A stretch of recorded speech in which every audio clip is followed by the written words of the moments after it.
When we wake up in the morning, before we even wash ourselves, we can sit up straight with a focused mind or stand up and join our palms together, practicing the 10 mindful recitations. The 10 mindful recitations involve continuously reciting Namo Amituofo, or simply Amituofo, 10 times, taking one breath for each recitation. There are no restrictions on the number of times you recite the Buddha's name, or the tone, volume, or speed of your recitation. Let your breath guide your recitation. By continuously reciting the Buddha's name for 10 breaths, we practice the 10 mindful recitations, aiming to calm the scatteredness of our inner mind through the regulation of our breath. Some of you may think that your time is already limited, and asking us to recite the Buddha's name every day seems like a waste of time. In fact, the 10 mindful recitations in the morning only take about 5 minutes, just a small fraction of your day. Once you develop this habit, your spirit and mood throughout the day will be different. Even when it's time to go to sleep at night, you will recall your dreams vividly. Sometimes you may forget the books you've read or the things you've done in the past, but due to the focused recitation of the Buddha's name every morning, those memories will resurface. As long as you recite the Buddha's name with sincerity, Amituofo will guide you into a different realm, making you feel at ease in life. If you have any worries or troubles in your heart, reciting Amituofo will naturally dissolve them. If your emotions are unstable, reciting Amituofo will bring stability. Of course, the principles behind this are profound. Some people spend their whole lives trying to understand the meaning of this Buddhist chant, while others, after achieving success in politics or academia, realize the need to return to simplicity and expand the realm of their lives, relying on reciting Amituo as their refuge. Thus, they live freely and at ease. Isn't this meaningful? Why should we recite Amituofo? How should we recite the Buddha's name? Amituofo is a Sanskrit term, translated into Chinese as infinite light and infinite life. Just by hearing these translations, you can understand that the lifespan of this Buddha is not limited by time, and his actions are not hindered by space. When we recite his name, our lives can obtain eternity, just like his. Many people mistakenly believe that reciting Amituofo is something only elderly women do, or that it is superstitious and irrelevant to young people. However, they don't realize that young people need Amituofo even more. The Buddha's name can help dispel the delusional thoughts of false distinctions within a person. The power of Amituofo's vows is like a bright pearl thrown into muddy water, making the water clear. When the Buddha's name is recited amidst a disturbed mind, that mind naturally comes to rest. Especially when you're feeling restless and agitated, if you wholeheartedly recite Amituofo and continue until your mind is free from attachments, you naturally let go of the worldly burdens that weigh you down. When you recite until delusive thoughts no longer arise, you won't engage in the creation of negative actions such as greed, anger, ignorance, or arrogance. When you recite until subject and object are forgotten, you will no longer concern yourself with right or wrong judgments. When you recite without interruption, with a continuous flow of mindfulness, all Buddhas naturally manifest their joy. When you recite until movement and stillness, existence and non-existence are silenced, heavenly demons naturally dare not disturb.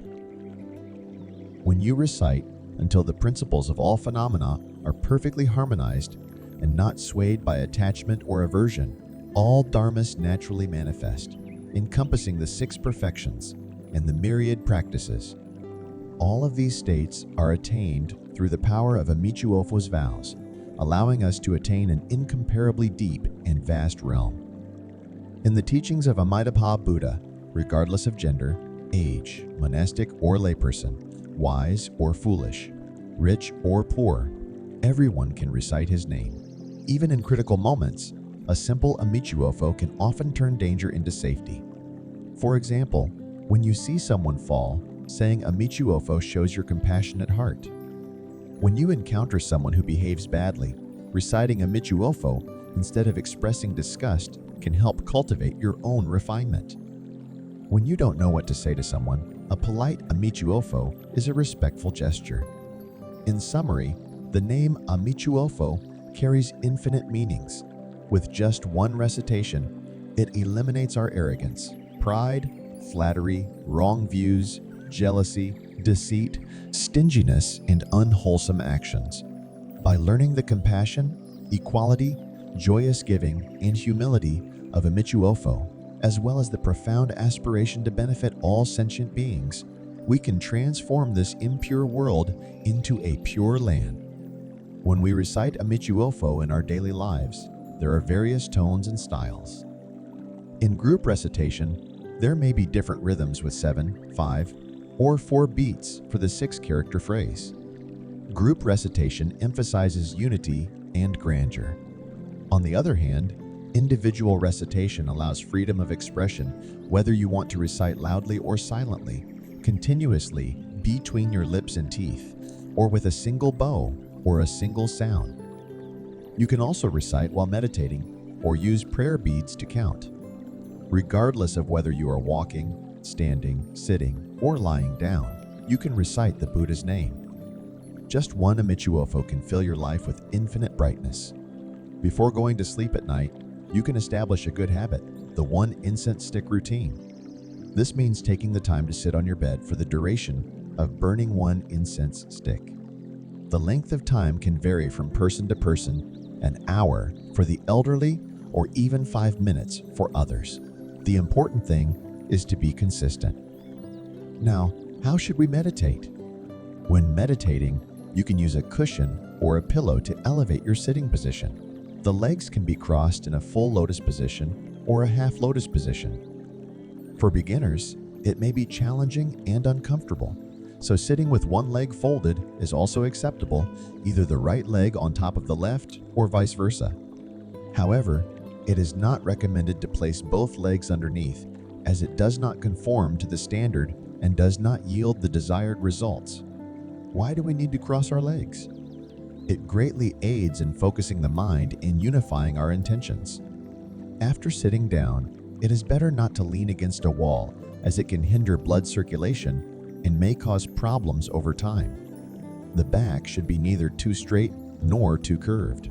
Find a natural and comfortable position, tucking in your abdomen, closing your mouth, placing the tongue against the upper teeth, and gazing at the tip of your nose. Let your nose observe your mind. Your hands can rest on your knees or form a mudra. This posture is called adjusting the body. Next, let's talk about cultivating the mind. Sitting in meditation is not about sitting there aimlessly. The main focus is on the interactivity. For example, visualize a Buddha statue in front of you or a bodhisattva above your head. These sacred images are not lifeless wooden idols. They come alive with vivid eyes and eyebrows, as if speaking to you. Alternatively, contemplate radiant light. Some may say they don't know how to visualize, but that's okay. Just sit quietly and recite the Buddha's name, or engage in self-inquiry. For instance, ask yourself, who is the one eating? Who is the one sleeping? Is it me? What am I? Where am I? Am I the eyes? Or is the body me? If the body is me, why doesn't it listen to me when I want it to be free from illness, death, and aging? Why can't I control myself? Pursue these questions relentlessly, reaching the point of utter confusion until suddenly enlightenment dawns. It is like going from darkness to light, revealing a whole new village. What is the state of enlightenment like? The usual enlightenment we talk about in everyday life is based on intellectual understanding and discernment. However, the enlightenment in Zen does not rely on discrimination or understanding. It is like when the TV antenna picks up signals and a picture appears. The state of awakening is as if the universe shatters, breaking the illusionary world of distinctions, right and wrong, self and others. What emerges before your eyes is a world of radiant light, boundless, equal, peaceful, and joyful. This state is the state of awakening, where one experiences the truth firsthand. It cannot be described with words or written language. Earlier, we talked about reciting the Buddha's name, which can bring joy or sadness to your heart. It can even lead to a state of no mind or no self. Similarly, in Zen meditation, once you attain enlightenment, the concepts of you and me no longer exist. However, this is not a state of confusion or foolishness. It is a state of truth and freshness. At that time, even walking feels light and ethereal, and every meal tastes delicious. The world that your eyes perceive seems infinitely beautiful, filled with novelty. All the evil, killing, stealing, and misconduct in the world have no effect. At that time, your mind is free from burdens. Therefore, whether it's reciting the Buddha's name or practicing Zen meditation, it not only allows us to become teachers in this life and Buddhas in future lives, but also elevates our existence to a sublime state. In a typical household, eating plays a significant role. For example, when a child comes home from school, they eagerly ask, "Mom, what's there to eat?" "I'm hungry." If the mother ensures that 3 meals are well prepared, appealing to the senses, and satisfying everyone's hunger, she will undoubtedly be praised as a virtuous wife and loving mother. This highlights the importance of eating. However, it's not just about ordinary eating. I would like to share with you some insights on the cultivation of eating, specifically the 5 contemplations before a meal. The first contemplation: reflect on the effort and difficulty involved in each grain of rice we eat. The second contemplation: consider our own virtues and the conditions that allow us to receive such good food. Third contemplation: guard the mind, free from anger and attachment.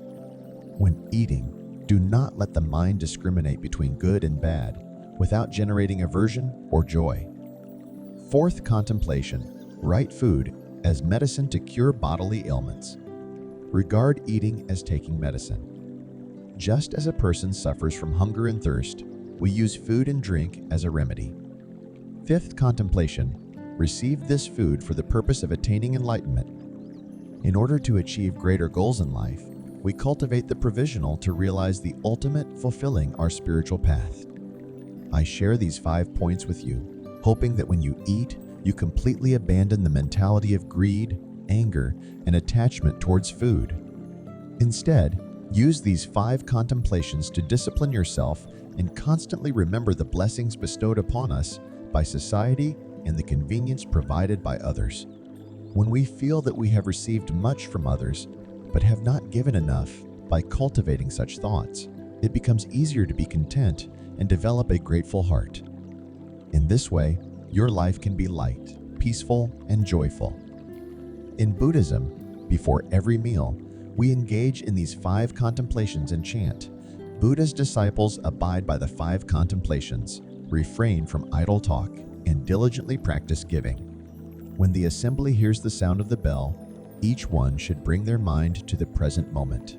Before eating, led by Venerable Master, these words are chanted, and the assembly responds with Amitabha Buddha before beginning the meal. Speaking of contemplation, monks who come from the forest tradition are often tall and robust, even though they eat vegetarian food with inadequate nutrition. Why are they so tall? There is a reason for this. It is because the nourishment the body needs is not solely derived from food. Sometimes it can also be obtained through thoughts and wholesome mindfulness. All of you are public servants who have dedicated your lives to the country. You have personally experienced the hardships and challenges of your work and the difficult path you've walked. Now that you have retired, it is time to let go. What should you let go of? Let go of fame, let go of wealth, and even let go of attachments. Some may argue that as long-term partners, they live together in a casual manner without much attachment. However, for some, it is difficult to easily let go of their children, relatives, and ingrained beliefs. Therefore, young people often criticize the elderly as being stubborn, which means being unable to let go. Hence, in our daily lives, we should cultivate the ability to let go. There is a story in the Buddhist scriptures about 4 wives. There was a wealthy man who lived his life stingily. neglecting both personal cultivation and spiritual development. He had 4 wives, and his favorite was the 4th wife, whom he doted on day and night, never leaving her side. The 3rd wife also had great charm, bringing joy to the wealthy man when they met and sorrow when they parted. The 2nd wife, who was deeply in love with him during their impoverished days, gradually forgot about him when wealth came their way. The least cared for was the 1st wife, whom the wealthy man neglected and never paid attention to. However, one day, the wealthy man fell terminally ill. On his deathbed, he turned to his beloved 4th wife and said, "My dear 4th wife, I treated you the best, always by my side. The doctor says my life won't last much longer. I realize that when I die, I will be lonely, and I can't take any of my wealth or family with me. Will you please accompany me in death?" Upon hearing this, the 4th wife's face turned pale, and she exclaimed in shock, "How could you think like that? It's natural for you at your age to face death, but I'm still young. How can I accompany you in death? You've also treated the 3rd wife well. Why don't you ask her to accompany you?" Sigh. The wealthy man had no choice but to summon the 3rd wife and make the same request as he had to the 4th wife. Upon hearing this, the 3rd wife trembled in fear and hastily replied, "That's not possible. I'm still young, and if you pass away, I can remarry. Why don't you ask the 2nd wife to accompany you?" Sigh. The wealthy man sighed and waved his hand, asking the 3rd wife to leave. After the 3rd wife left, the wealthy man called for the 2nd wife and explained his deep reluctance to die alone. He hoped that she could accompany him in death. Upon hearing this, the 2nd wife quickly shook her head and said, "No, no, how can I accompany you in death? The 4th wife and the 3rd wife refused, and I'm the one responsible for managing all the household matters. I can't just abandon everything and die with you. For the sake of our marital bond, when you pass away, I will accompany you to the cemetery outside the city." "Alas," the wealthy man sighed, calling for the 3rd wife and making the same request as he did to the 4th wife. The 3rd wife trembled with fear and quickly responded, "That's not possible. I'm still young, and if you pass away, I can remarry someone else. Why don't you ask the 2nd wife to accompany you?" Alas, the wealthy man sighed again, waving his hand, dismissing the 3rd wife. After the 3rd wife left, the wealthy man summoned the 2nd wife and explained his desire to have someone accompany him in death, since he couldn't bear the thought of dying alone. The 2nd wife shook her head and said, "No, I can't. How could I die with you?" The 4th wife and the 3rd wife refused to do so, and I am the one who takes care of all the family matters. I cannot abandon my responsibilities and die with you. When you pass away, I will accompany you to the graveyard out of respect for our relationship." With a sigh of helplessness, the wealthy man called for his neglected 1st wife, saying that he couldn't bear the thought of dying alone and apologizing for his past indifference towards her. He asked if she would be willing to die with him. The 1st wife, instead of being alarmed, responded with dignity, "As a wife, it is my duty to follow my husband. If my husband is about to pass away, how could I continue living? It's better for us to die together." Are you willing to die with me?" The wealthy man asked the 1st wife with surprise and a tinge of regret. "Alas, I never knew how loyal you were to me. I have cherished the 4th wife and the 3rd wife more than my own life, and I treated the 2nd wife fairly. But today, they have shown ingratitude and heartlessness, refusing to accompany me in death.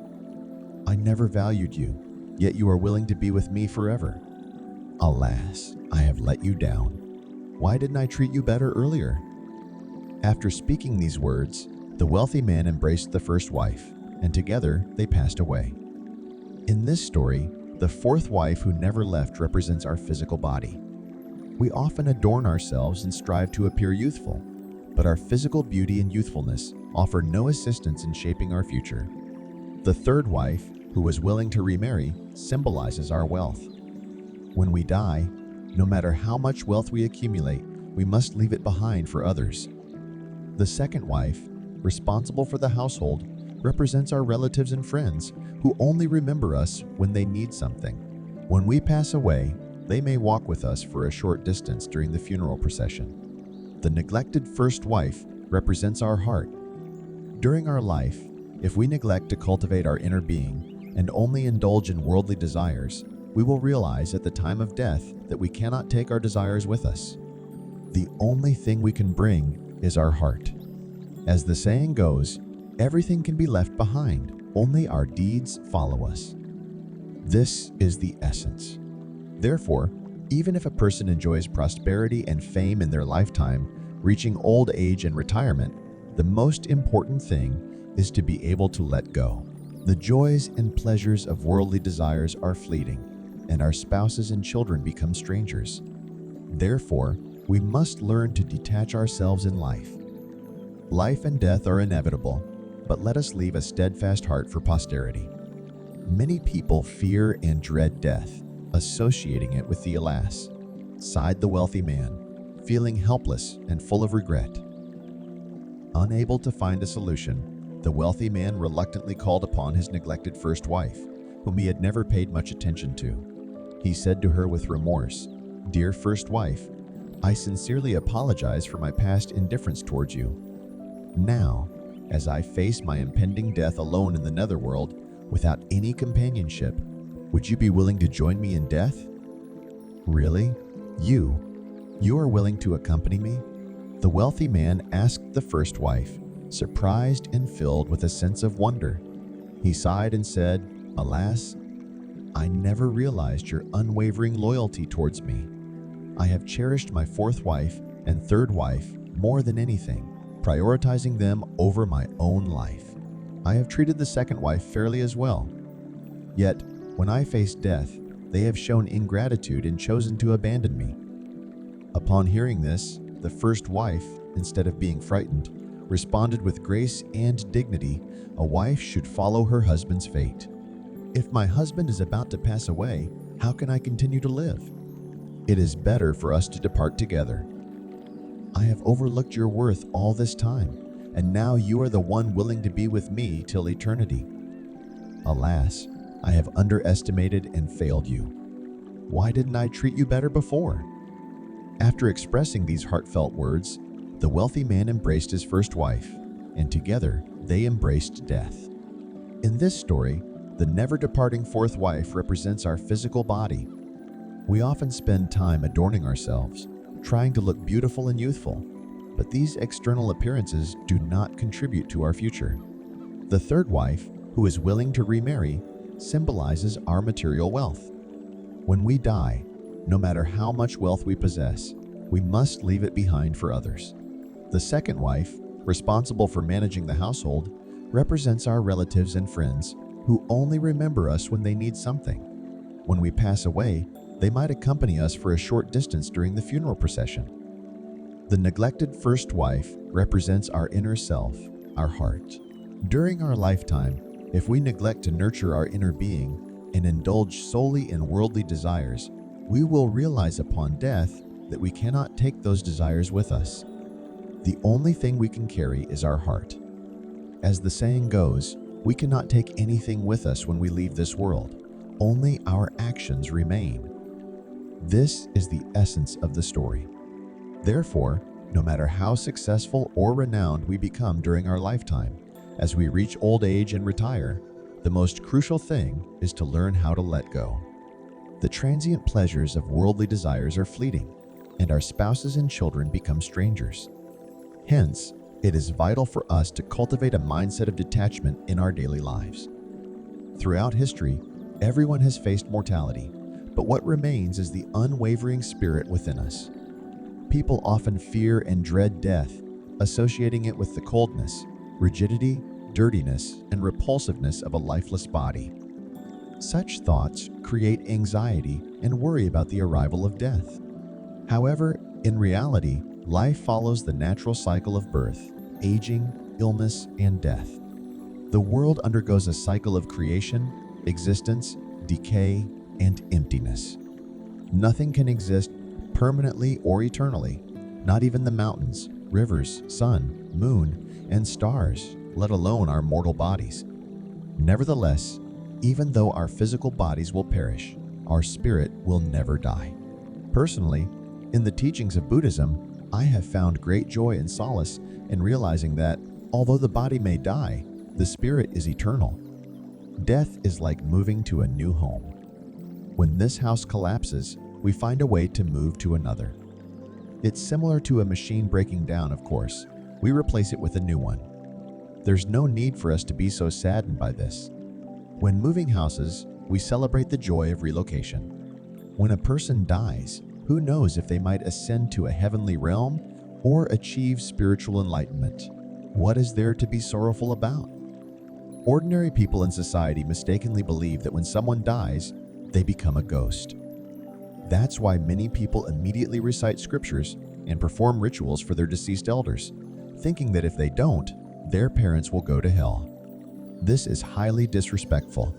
Why not consider that our parents have gone to the Pure Land? Don't some people in the criminal underworld say, after 20 years, isn't it a new opportunity? What is birth? What is death? We are born only to die, and we die only to be born again. In reality, this death is just the beginning of another life. Life and death continue endlessly, without ever ceasing. In Christianity, there is a saying, "Whoever believes in me shall have eternal life." But even those who don't believe can attain eternal life because humans don't truly die. Buddhism teaches that life is cyclical, unlike the linear concept in other religions. For example, in Christianity, the question is asked, where does a person come from? The answer is, a person comes from God. Then the question is asked, where does God come from? And the response is, God has always existed. There is no need for a source. On the other hand, Buddhism asserts, where does a person come from? The answer is, a person comes from death. Then the question is asked, where does death come from? And the answer is, death comes from birth. Humans experience birth, aging, sickness, and death, and the world undergoes creation, abiding, deterioration, and emptiness. Our minds also go through birth, abiding, change, and cessation. Life and death never cease, just like a clock moving from 1 to 12 and then from 12 to 1 in an endless cycle. Where is the beginning? Where does it end? In fact, there is no end, and there is no beginning. Only when you transcend human existence and enter a realm beyond birth and death can you come to understand non-birth and non-death, experience it, apply it, and realize it. Then you can seek the world of nirvana and profound tranquility. In Buddhism, there is a treatise called the Mahayana Treatise on Awakening the Faith, which teaches us to have faith in our true nature. The world may perish, but our true nature will not. The true nature is like a piece of gold. You can shape it into a ring, earrings, a golden statue, or even throw it into the sewer or discard it in a garbage heap. Its form may change in countless ways, but the essence of gold remains unchanged. Similarly, a person's life, although subject to birth, aging, sickness, and death, continues to circulate endlessly. Yet our true nature remains complete and unchanging. It is only because sentient beings falsely cling to a self, mistaking the unreal self as real, that they sink into the sea of suffering in the cycle of birth and death. Therefore, each person must diligently practice the right path, develop a vast mind, establish firm aspirations, and strive to transcend the endless cycle of birth and death. Thanks for joining us on this mind-blowing video. I bet you're brimming with jaw-dropping revelations, sparking a wildfire of inspiration and endless excitement. So why not share this cosmic wisdom with your awesome pals? Oh, and don't forget to hit that subscribe button and stay tuned for more mind-boggling content. Catch you on the flip side, amigos.